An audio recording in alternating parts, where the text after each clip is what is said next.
Hi, I'm Dr. Jennifer Ashton. Welcome to another episode of Health and Wellness. So how much do tween and teenage girls really know about their changing bodies?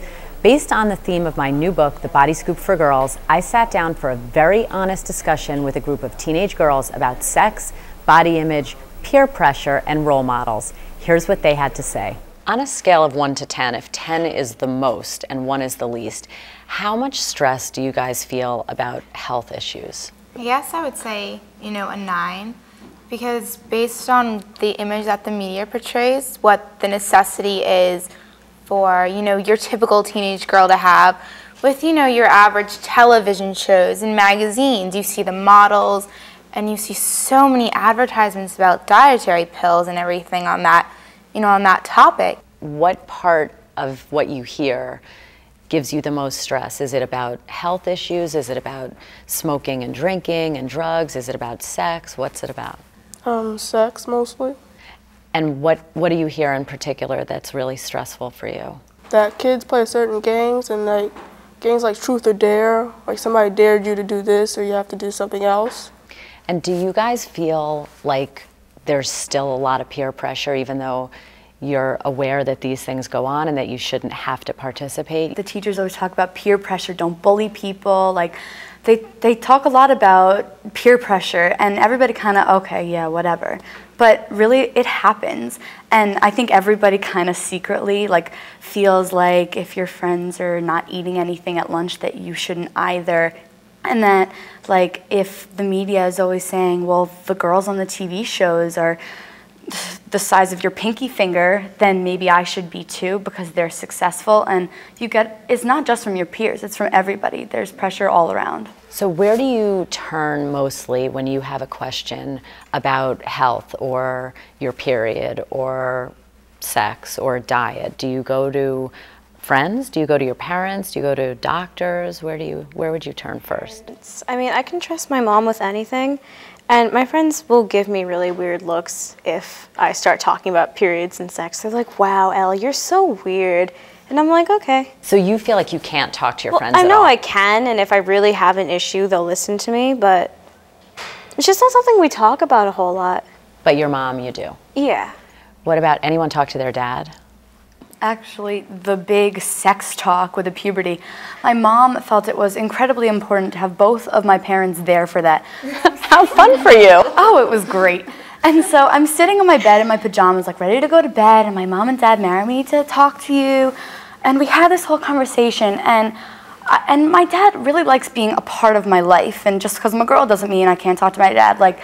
Although he's really cool and laid back about everything, and yeah, it was awkward, definitely. Who here knows someone who's had sex? A lot of it is rumors, oh yeah, at that party last weekend, yeah, they did it. And part of it is that, I'm 13 years old. We're still in middle school. Half the girls in my grade have not even gotten their period yet. Really? They're having sex? Are you kidding me?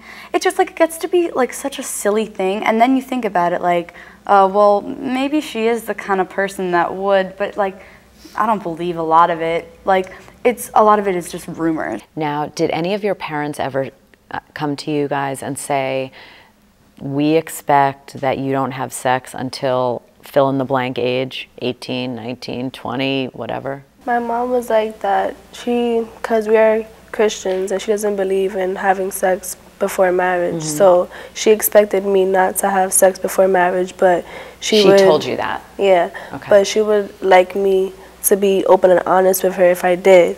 But in this generation, almost every teenager already has sex by 7th to 8th grade. And it's not a surprise. So you know a lot of people. Yeah. It's not a surprise to me. Now I'm in 9th grade, and it's hard to find anybody in high school who hasn't had sex already. And so it's if you haven't had sex already, then you're the weird one and you stand out because you haven't. And is that hard to deal with? Well, yeah, it is, because to me, I don't like to hang around people who try to make themselves stand out in that type of way. If you really want to stand out, you don't have to stand out to have sex or to Right. go around to every boy who you think you like or whatever. What's the youngest age that anyone here was at a party where you know something bad was going on? 6th grade, what happened? People were making out, drinking, and I didn't involve myself in it because it's just not something I'm interested in. And were their parents home at this party? Their parents were, but everybody was downstairs and the parents were upstairs. And did you tell your parents that there was drinking going on? Yeah. And how did it make you feel when you told them? Did they give you a gold medal and like? My mom's easy to talk to, and she was like, you know, you can't expect kids to completely stay away from it. And, you know, she was happy that I didn't get involved. Do you guys have plans, like excuses made up, ready to go, or emergency plans if you are at a party and something bad is going on and you want to go home? My mom and I had kind of come up with like a code word for me to say if I called her on the phone and was like, yeah, there's bad stuff going on. I don't exactly remember what it was, but I didn't have an excuse to tell my friends. Okay. I just kind of had something I tell my mom. Okay. Anyone have an excuse for their friends? Like if someone comes up to you and says, do you want to smoke? Do you want to drink? Well, I have a million allergies, and they're a pain, but they can sometimes really come in handy. If I'm ever in like an uncomfortable, I think I'm getting allergic to something, and actually I'm allergic to cigarettes because I'm allergic. How convenient. I'm allergic to fruits, and I did a project in 6th grade health where we had to do all the ingredients, and they use a lot of fruit juices, ironically, in cigarettes. So technically, if I smoked, if there was a high enough percentage, I could have an allergic reaction. So a lot of time, it's like a good way to just get out of it. Like, guys, I'm not feeling right. And they know that I have allergies, so they're like, okay. And then my mom will just come and bring me home. And do you feel like it would be easy to do that if you were at a party, to leave if you were uncomfortable? And I can usually think of something, or just like, you know what, I'm exhausted. I have 3 tests tomorrow. Just leave me alone. Like, that kind of stuff.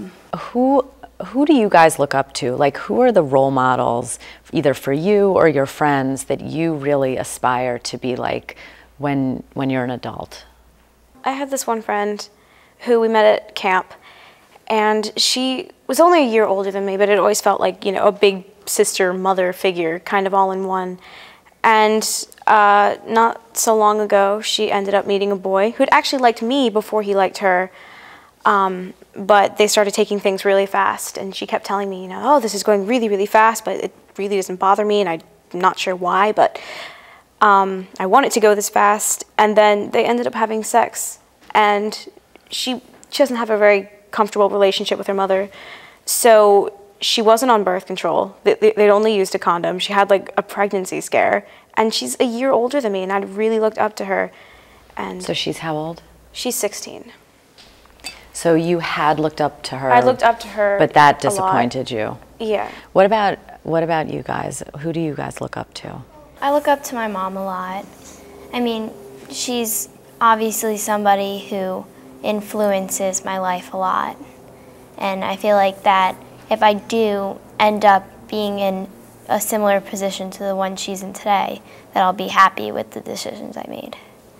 What about you guys? I really, really look up to my mom, and she just gets me. My parents are always saying, we know you better than you do. And a lot of the time, that's the truth, because they always manage to see between the lines and like find out what I'm hiding, but they're not prying. They're knowing, and even like— I love that. They're not prying, they're knowing. Yeah, and that's like comforting. The girls were terrifically honest about the concerns shared by so many other teens. It is necessary to point out that none of the girls who participated in the discussion have become sexually active themselves, and the American College of Obstetricians and Gynecologists, or ACOG, does recommend that girls start seeing a gynecologist between the ages of 13 and 15, whether or not they've begun having intercourse. Thanks for joining us for another episode of Health and Wellness. I'm Dr. Jennifer Ashton. Until next time, wishing you good health.